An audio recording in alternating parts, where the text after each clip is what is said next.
Sherlock Holmes. The Adventure of the Solitary Cyclist. By Arthur Conan Doyle.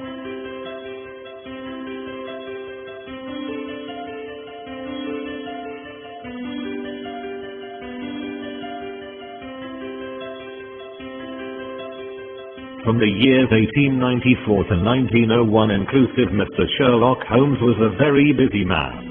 It is safe to say that there was no public case of any difficulty in which he was not consulted during those 8 years, and there were hundreds of private cases, some of them of the most intricate and extraordinary character, in which he played a prominent part. Many startling successes and a few unavoidable failures were the outcome of this long period of continuous work. As I have preserved very full notes of all these cases, and was myself personally engaged in many of them, it may be imagined that it is no easy task to know which I should select to lay before the public. I shall, however, preserve my former rule, and give the preference to those cases which derive their interest not so much from the brutality of the crime as from the ingenuity and dramatic quality of the solution. For this reason I will now lay before the reader the facts connected with Miss Violet Smith, the solitary cyclist of Charlington, and the curious sequel of our investigation, which culminated in unexpected tragedy.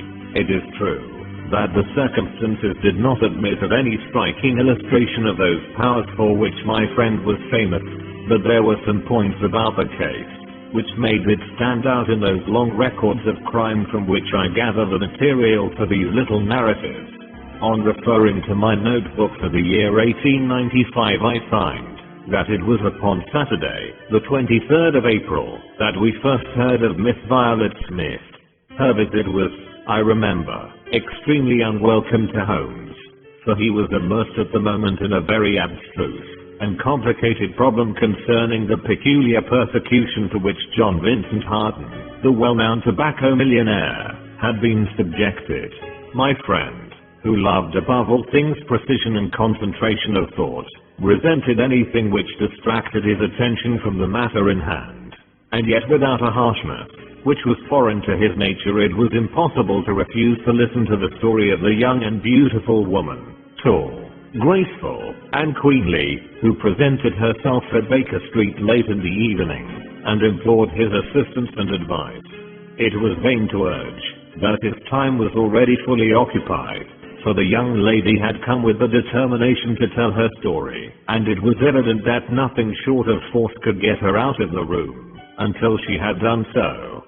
With a resigned air and a somewhat weary smile, Holmes begged the beautiful intruder to take a seat and to inform us what it was that was troubling her. At least it cannot be your health, said he, as his keen eyes darted over her. So ardent a bicyclist must be full of energy. She glanced down in surprise at her own feet, and I observed the slight roughening of the side of the sole caused by the friction of the edge of the pedal. Yes, I bicycle a good deal, Mr. Holmes, and that has something to do with my visit to you today. My friend took the lady's ungloved hand, and examined it with as close an attention, and as little sentiment as a scientist would show to a specimen. You will excuse me, I'm sure. It is my business, said he, as he dropped it. I nearly fell into the error of supposing that you were typewriting. Of course, it is obvious that it is music.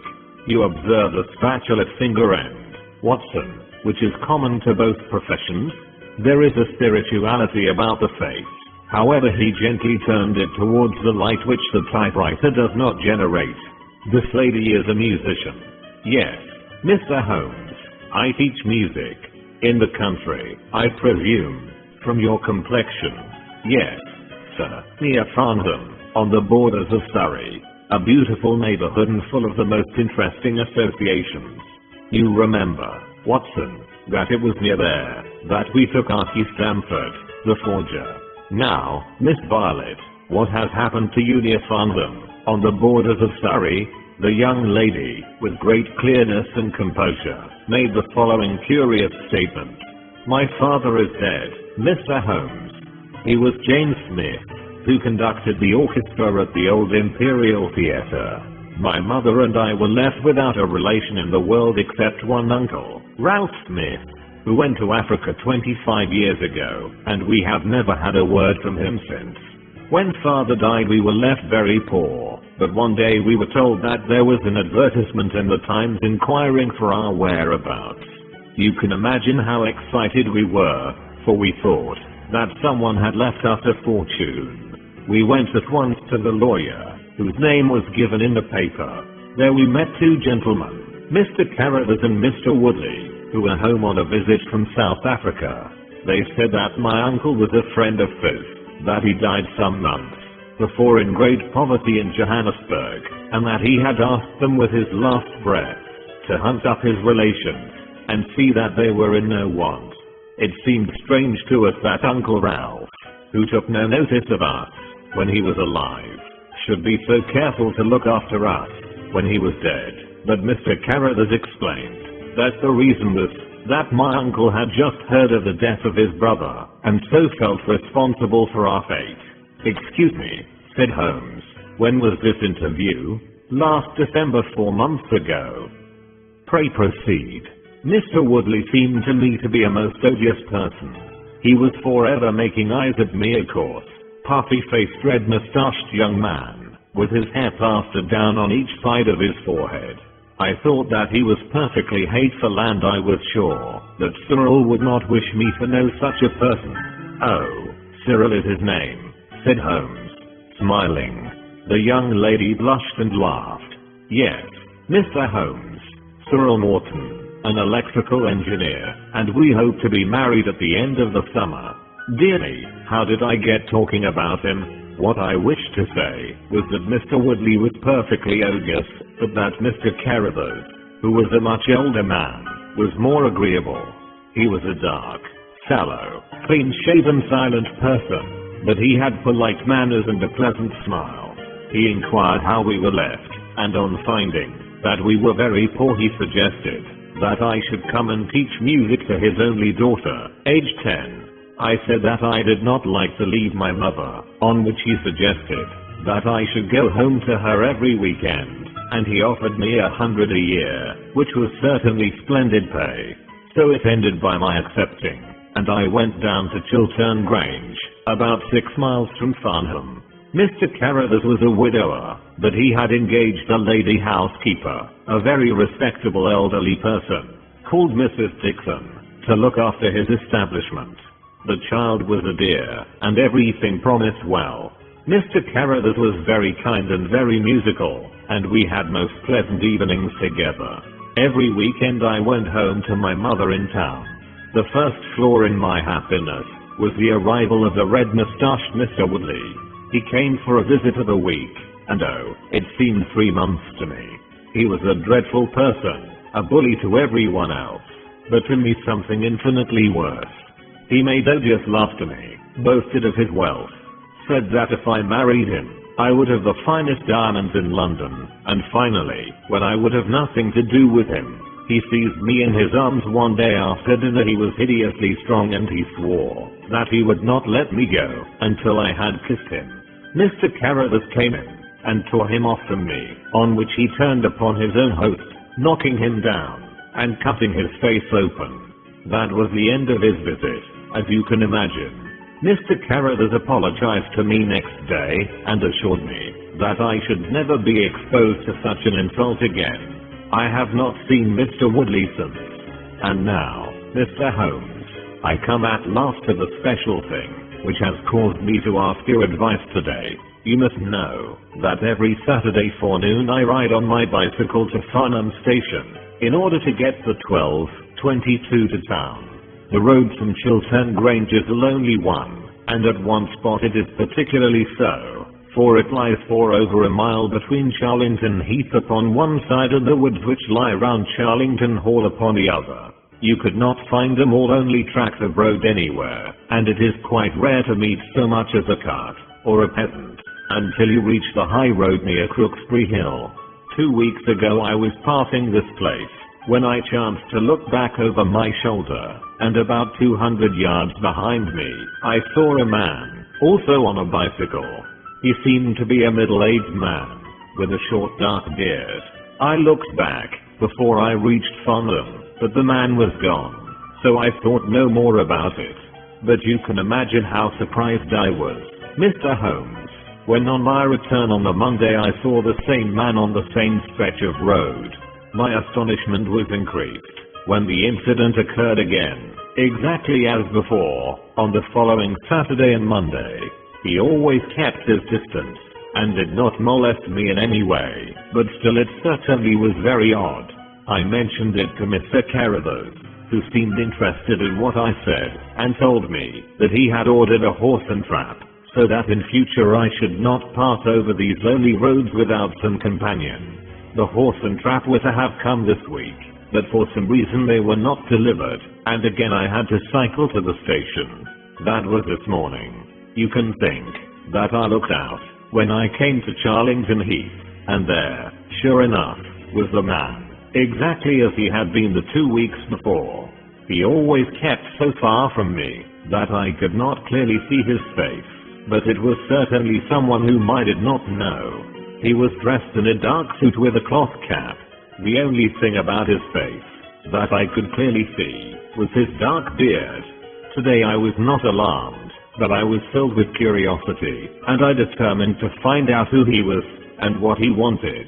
I slowed down my machine, but he slowed down his. Then I stopped altogether, but he stopped also. Then I laid a trap for him. There is a sharp turning of the road, and I pedaled very quickly round it, and then I stopped and waited. I expected him to shoot round and pass me before he could stop, but he never appeared. Then I went back and looked round the corner. I could see a mile of road, but he was not on it. To make it the more extraordinary, there was no side road at this point down which he could have gone. Holmes chuckled and rubbed his hands. This case certainly presents some features of its own, said he.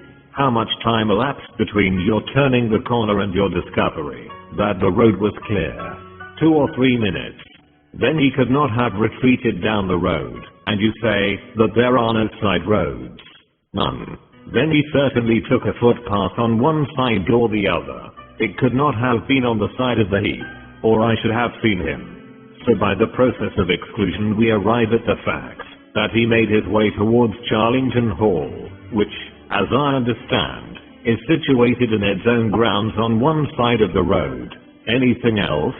Nothing, Mr. Holmes, save that I was so perplexed that I felt I should not be happy until I had seen you and had your advice.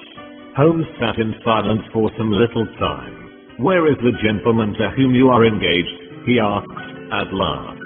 He is in the Midland Electrical Company at Coventry. He would not pay you a surprise visit? Oh, Mr. Holmes, as if I should not know him. Have you had any other admirers? Several before I knew Cyril, and since, there was this dreadful man, Woodley, if you can call him an admirer. No one else? Our fair client seemed a little confused. Who was he? Asked Holmes. Oh, it may be a mere fancy of mine, but it has seemed to me sometimes that my employer, Mr. Carruthers, takes a great deal of interest in me. We are thrown rather together. I play his accompaniment in the evening. He has never said anything. He is a perfect gentleman, but a girl always knows. Ah. Holmes looked grave. What does he do for a living? He is a rich man. No carriages or horses? Well, at least he is fairly well to do. But he goes into the city 2 or 3 times a week. He is deeply interested in South African gold shares. You will let me know any fresh development, Miss Smith. I'm very busy just now, but I will find time to make some inquiries into your case. In the meantime, take no step without letting me know.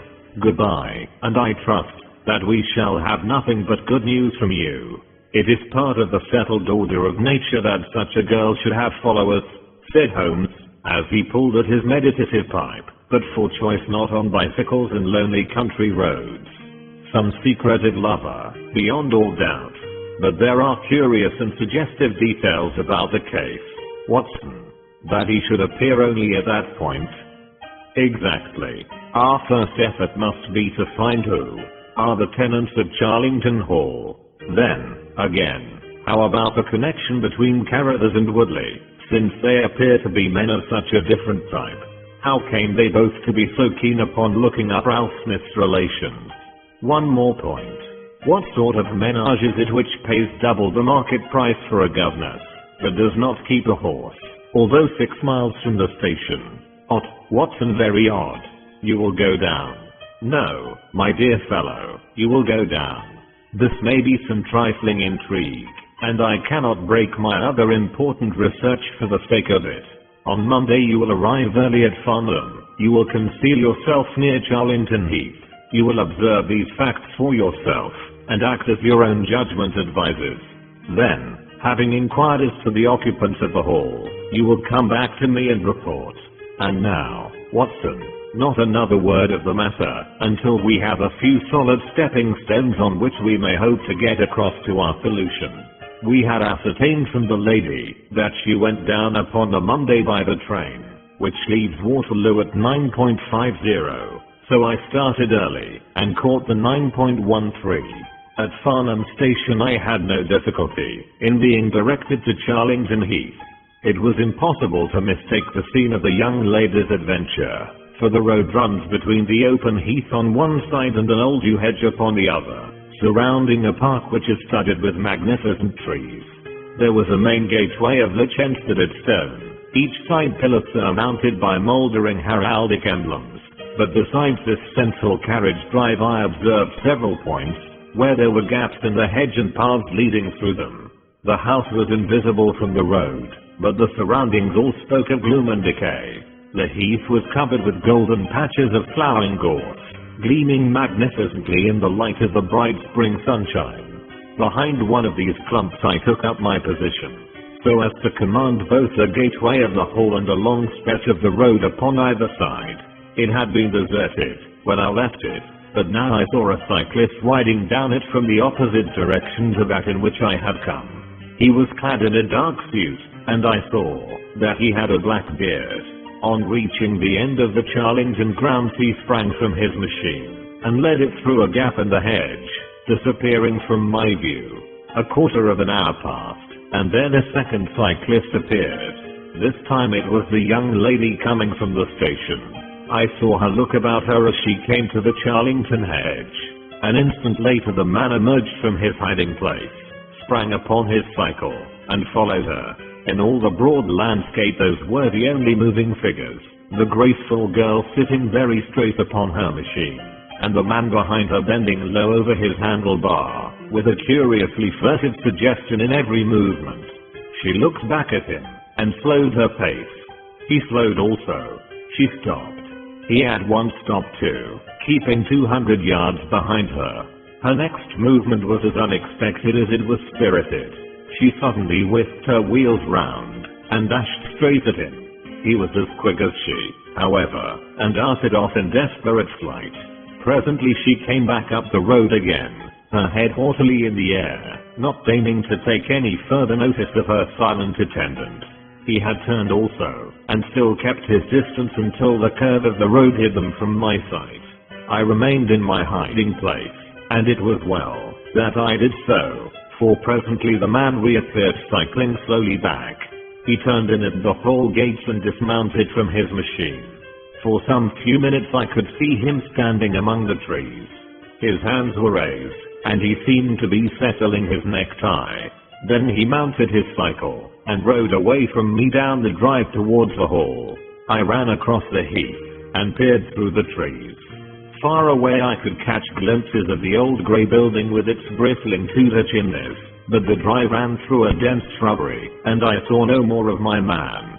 However, it seemed to me that I had done a fairly good morning's work, and I walked back in high spirits to Farnham.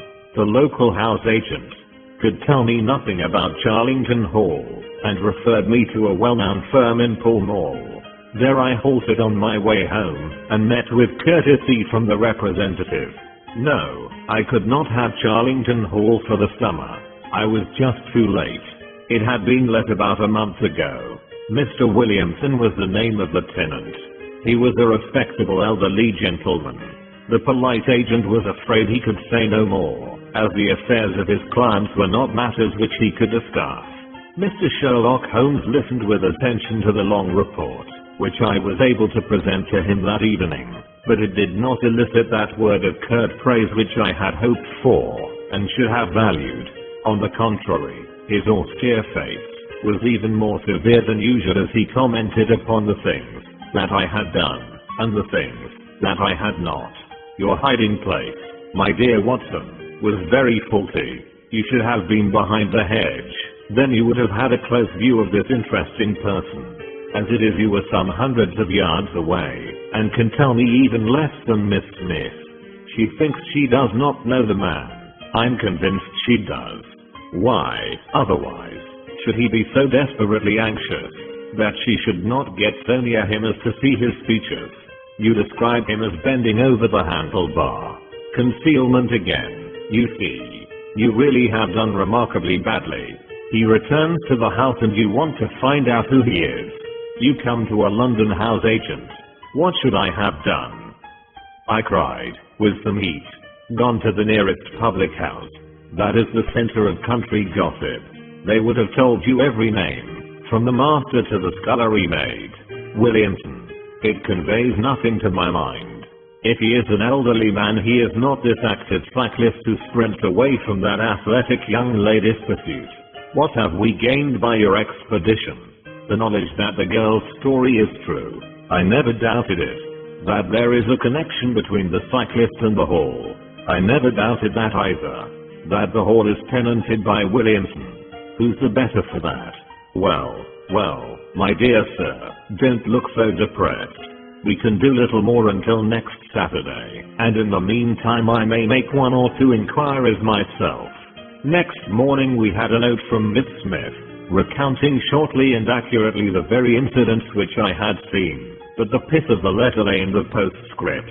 I am sure that you will respect my confidence, Mr. Holmes, when I tell you that my place here has become difficult owing to the fact that my employer has proposed marriage to me. I'm convinced that his feelings are most deep and most honorable.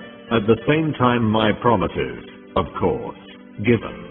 He took my refusal very seriously, but also very gently. You can understand, however, that the situation is a little strained. Our young friend seems to be getting into deep waters, said Holmes, thoughtfully, as he finished the letter. The case certainly presents more features of interest and more possibility of development than I had originally thought.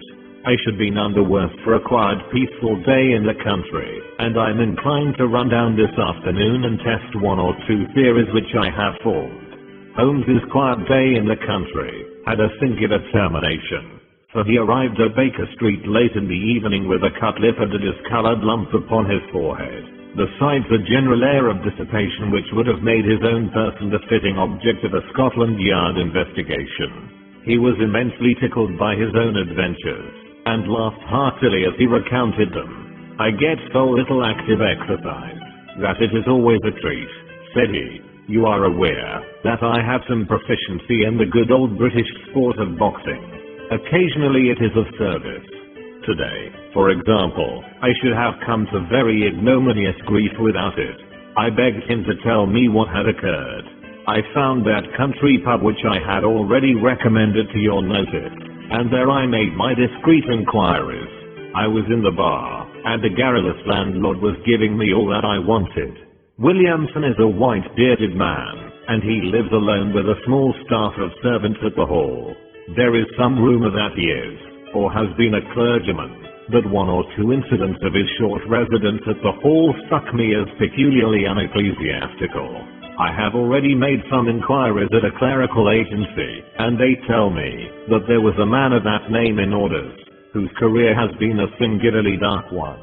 The landlord further informed me that there are usually weekend visitors that quote a warm lot, sir, at the hall, and especially one gentleman with a red moustache, Mr. Woodley by name, who was always there. We had got as far as this when who should walk in, but the gentleman himself, who had been drinking his beer in the taproom, and had heard the whole conversation. Who was I? What did I want? What did I mean by asking questions? He had a fine flowered language, and his adjectives were very vigorous. He ended a string of abuse by a vicious backhander which I failed to entirely avoid. The next few minutes were delicious.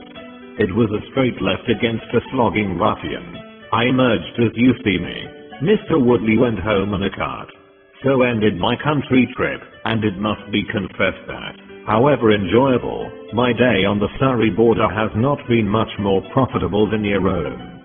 The Thursday brought us another letter from our client.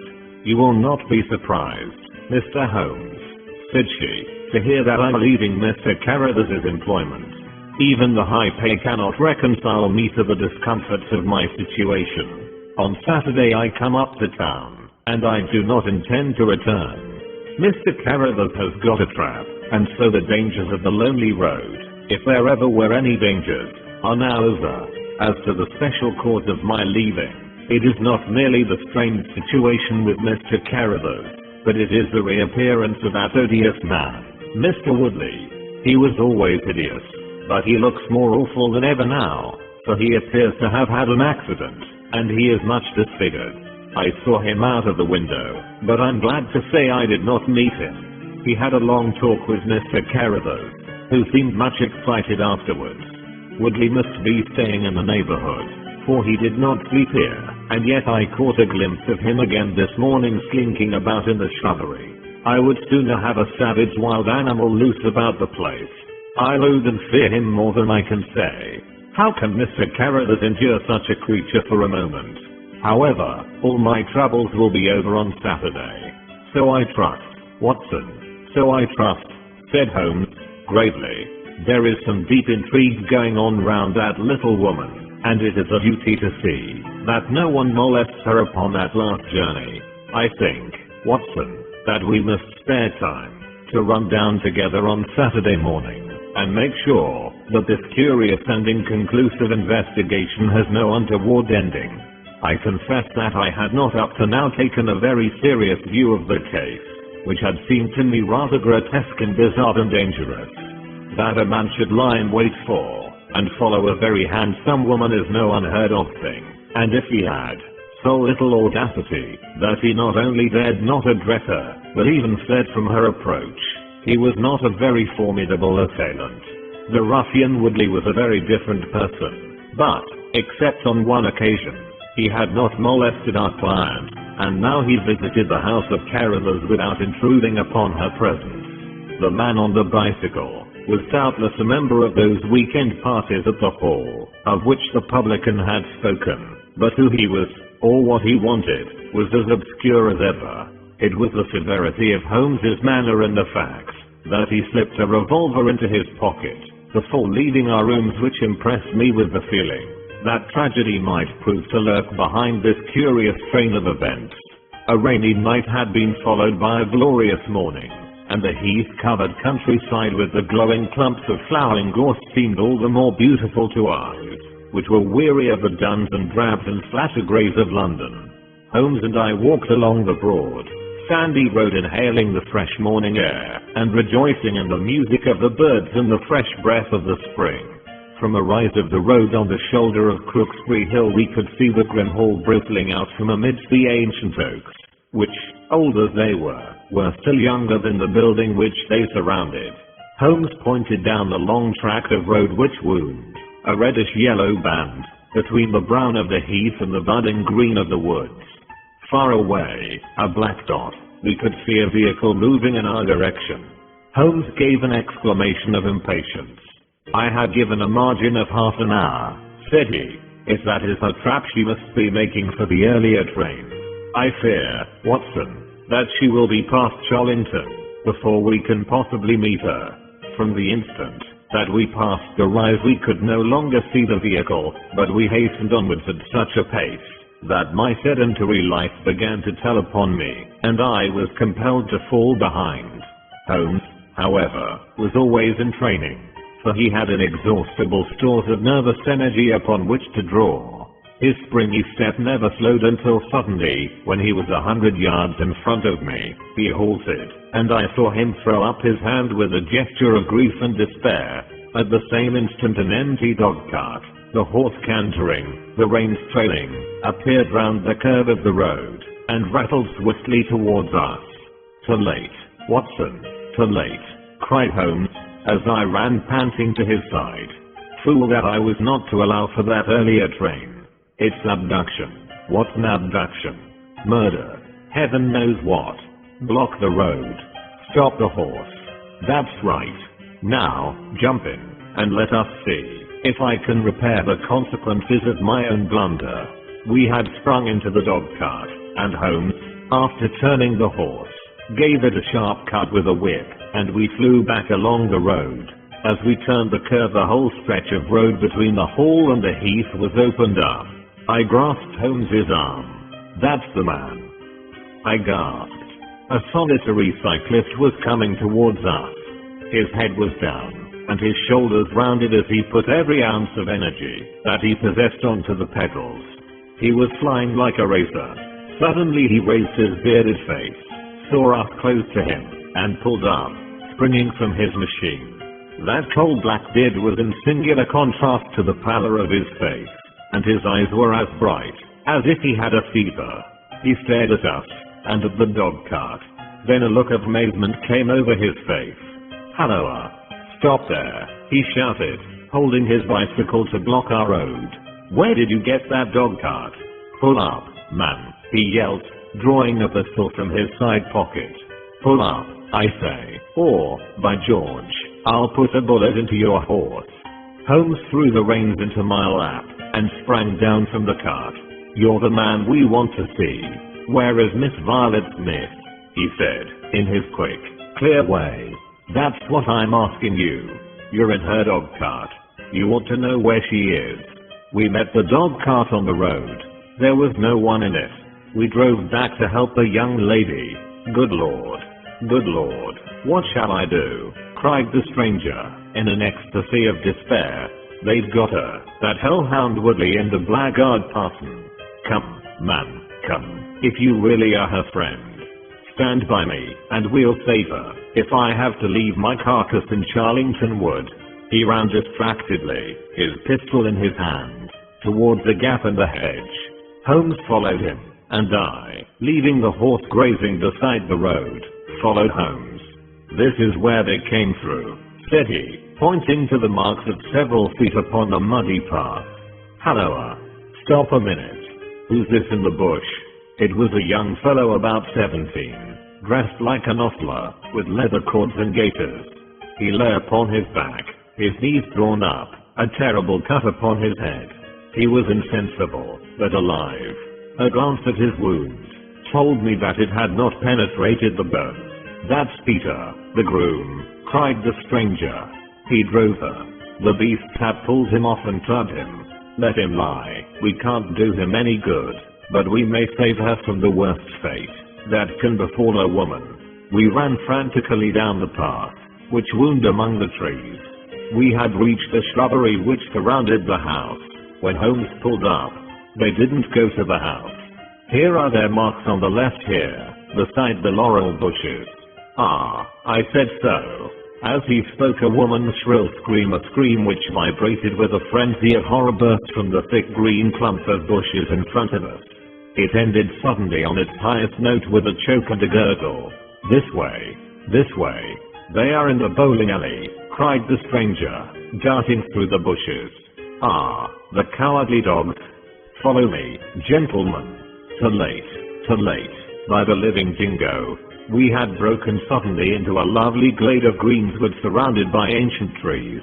On the farther side of it, under the shadow of a mighty oak, there stood a singular group of 3 people. One was a woman, our client, drooping and faint, a handkerchief round her mouth. Opposite her stood a brutal, heavy-faced, red-moustached young man, his gaitered legs parted wide, one arm akimbo, the other waving a riding crop. His whole attitude suggested of triumphant bravado. Between them, an elderly grey-bearded man, wearing a short surplice over a light tweed suit, had evidently just completed the wedding service, for he pocketed his prayer book as we appeared, and slapped the sinister bridegroom upon the back in jovial congratulation. "They're married." I gasped. "Come on," cried our guide, "come on." He rushed across the glade, Holmes and I at his heels. As we approached, The lady staggered against the trunk of the tree for support. Williamson, the ex-clergyman, bowed to us with mock politeness, and the bully Woodley advanced with a shout of brutal and exultant laughter. "You can take your beard off, Bob," said he. "I know you right enough. Well, you and your pals have just come in time for me to be able to introduce you to Mrs. Woodley." Our guide's answer was a singular one. He snatched off the dark beard which had disguised him, and threw it on the ground, disclosing a long, sallow, clean-shaven face below it. Then he raised his revolver, and covered the young ruffian, who was advancing upon him with his dangerous riding crop swinging in his hand. "Yes," said our ally, "I'm Bob Carruthers, and I'll see this woman righted, if I have to swing for it. I told you what I'd do, if you molested her, and, by the Lord, I'll be as good as my word. You're too late. She's my wife." "No, she's your widow." His revolver cracked, and I saw the blood spurt from the front of Woodley's waistcoat. He spun round with a scream, and fell upon his back, his hideous red face turning suddenly to a dreadful mottled pallor. The old man, still clad in his surplice, burst into such a string of foul oaths as I have never heard, and pulled out a revolver of his own. But before he could raise it, he was looking down the barrel of Holmes's weapon. "Enough of this," said my friend, coldly. "Drop that pistol. Watson, pick it up. Hold it to his head. Thank you. You, Carruthers, give me that revolver. We'll have no more violence. Come, hand it over. Who are you?" "Then, my name is Sherlock Holmes." "Good Lord. You have heard of me, I see. I will represent the official police until their arrival. Here, you," he shouted to a frightened groom who had appeared at the edge of the glade. "Come here. Take this note as hard as you can ride to Farnham." He scribbled a few words upon a leaf from his notebook. "Give it to the superintendent at the police station. Until he comes, I must detain you all under my personal custody." The strong, masterful personality of Holmes dominated the tragic scene, and all were equally puppets in his hands. Williamson and Carruthers found themselves carrying the wounded Woodley into the house, and I gave my arm to the frightened girl. The injured man was laid on his bed, and at Holmes's request I examined him. I carried my report to where he sat in the old tapestry-hung dining room with his two prisoners before him. "He will live," said I. "What?" cried Carruthers, springing out of his chair. "I'll go upstairs and finish him first. Do you tell me that that girl, that angel, is to be tied to Roaring Jack Woodley for life?" "You need not concern yourself about that," said Holmes. "There are two very good reasons why she should under no circumstances be his wife. In the first place, we are very safe in questioning Mr. Williamson's right to solemnize a marriage." "I have been ordained," cried the old rascal, "and also unfrocked. Once a clergyman, always a clergyman." "I think not. How about the license?" "We had a license for the marriage. I have it here in my pocket." "Then you got it by a trick. But in any case, a forced marriage is no marriage, but it is a very serious felony, as you will discover before you have finished. You'll have time to think the point out during the next 10 years or so, unless I'm mistaken. As to you, Carruthers, you would have done better to keep your pistol in your pocket." "I begin to think so, Mr. Holmes. But when I thought of all the precaution I had taken to shield this girl, for I loved her, Mr. Holmes, and it is the only time that ever I knew what love was, it fairly drove me mad to think that she was in the power of the greatest brute and bully in South Africa, a man whose name is a holy terror from Kimberley to Johannesburg. Why, Mr. Holmes, you'll hardly believe it, but ever since that girl has been in my employment, I never once let her go past this house, where I knew these rascals were lurking, without following her on my bicycle just to see that she came to no harm. I kept my distance from her, and I wore a beard, so that she should not recognize me, for she is a good and high-spirited girl, and she wouldn't have stayed in my employment long if she had thought that I was following her about the country roads. Why didn't you tell her of her danger?" "Because then, again, she would have left me, and I couldn't bear to face that. Even if she couldn't love me, it was a great deal to me, just to see her dainty form about the house, and to hear the sound of her voice. Well, said I, you call that love, Mr. Carruthers, but I should call it selfishness. Maybe the two things go together. Anyhow, I couldn't let her go. Besides, with this crowd about, it was well that she should have someone near to look after her. Then when the cable came, I knew they were bound to make a move. What cable? Carruthers took a telegram from his pocket. That's it, said he. It was short and concise. The old man is dead. Said Holmes. I think I see how things worked, and I can understand how this message would, as you say, bring them to a head. But while we wait, you might tell me what you can. The old reprobate with the surplice burst into a volley of bad language. By heaven, said he, if you squeal on us, Bob Carruthers, I'll serve you as you served Jack Woodley. You can bleat about the girl to your heart's content, for that's your own affair. But if you round on your pals to this plainclothes copper, it will be the worst day's work that ever you did. Your reverence need not be excited, said Holmes, lighting a cigarette. The case is clear enough against you, and all I ask is a few details for my private curiosity. However, if there's any difficulty in your telling me, I'll do the talking, and then you will see how far you have a chance of holding back your secrets. In the first place, 3 of you came from South Africa on this game, you Williamson, you Carruthers, and Woodley. Lie number 1, said the old man. I never saw either of them until 2 months ago, and I have never been in Africa in my life. So you can put that in your pipe and smoke it, Mr. Busybody Holmes. What he says is true, said Carruthers. Well, 2 of you came over. His reverence is our own homemade article. You had known Ralph Smith in South Africa. You had reason to believe he would not live long. You found out that his niece would inherit his fortune. How's that, eh? Carruthers nodded and Williamson swore. She was next of kin, no doubt, and you were aware that the old fellow would make no will. Couldn't read or write, said Carruthers. So you came over, the 2 of you, and hunted up the girl. The idea was that one of you was to marry her, and the other have a share of the plunder. For some reason Woodley was chosen as the husband. Why was that? We played cards for her on the voyage. He won. I see. You got the young lady into your service, and there Woodley was to do the courting.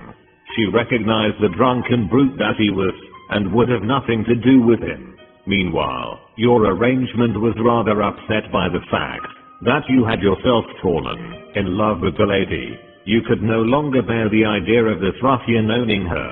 No, by George, I couldn't. There was a quarrel between you.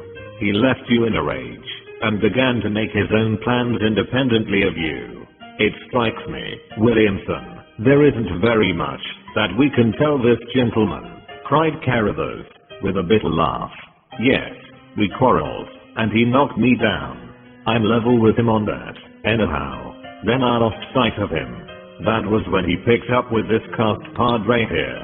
I found that they had set up housekeeping together at this place on the line, that she had to pass to the station. I kept my eye on her after that, for I knew there was some devilry in the wind. I saw them from time to time, for I was anxious to know what they were after. 2 days ago Woodley came up to my house with this cable, which showed that Ralph Smith was dead. He asked me if I would stand by the bargain. I said I would not. He asked me if I would marry the girl myself, and give him a share. I said I would willingly do so, but that she would not have me. He said, let us get her married first, and after a week or 2 she may see things a bit different. I said I would have nothing to do with violence. So he went off cursing, like the foul-mouthed blackguard that he was, and swearing that he would have her yet. She was leaving me this weekend, and I had got a trap to take her to the station, but I was too uneasy in my mind that I followed her on my bicycle. She had got a start, however, and before I could catch her the mischief was done. The first thing I knew about it was when I saw you 2 gentlemen driving back in her dog cart. Holmes rose and tossed the end of his cigarette into the grate. "I have been very obtuse, Watson," said he, "when in your report you said that you had seen the cyclist as you thought arrange his necktie in the shrubbery. That alone should have told me all. However, we may congratulate ourselves upon a curious, and in some respects a unique case. I perceive 3 of the county constabulary in the drive, and I'm glad to see that the little hostler is able to keep pace with them. So it is likely that neither he nor the interesting bridegroom will be permanently damaged by their morning's adventures. I think, Watson, that in your medical capacity you might wait upon Miss Smith and tell her that, if she is sufficiently recovered, we shall be happy to escort her to her mother's home. If she is not quite convalescent, you will find that a hint that we were about to telegraph to a young electrician in the Midlands would probably complete the cure. As to you, Mr. Carruthers, I think that you have done what you could to make amends for your share in an evil plot. There is my card, sir, and if my evidence can be of help to you in your trial, it shall be at your disposal. In the whirl of our incessant activity, it has often been difficult for me, as the reader has probably observed, to round off my narratives, and to give those final details which the curious might expect. Each case has been the prelude to another, and the crisis once over, the actors had passed forever out of our busy lives.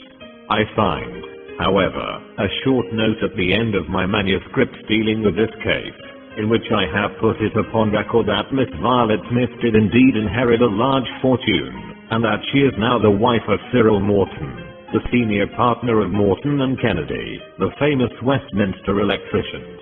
Williamson and Woodley were both tried for abduction and assault, the former getting 7 years and the latter 10. Of the fate of Carruthers I have no record, but I'm sure that his assault was not viewed very gravely by the court, since Woodley had the reputation of being a most dangerous ruffian, and I think that a few months were sufficient to satisfy the demands of justice.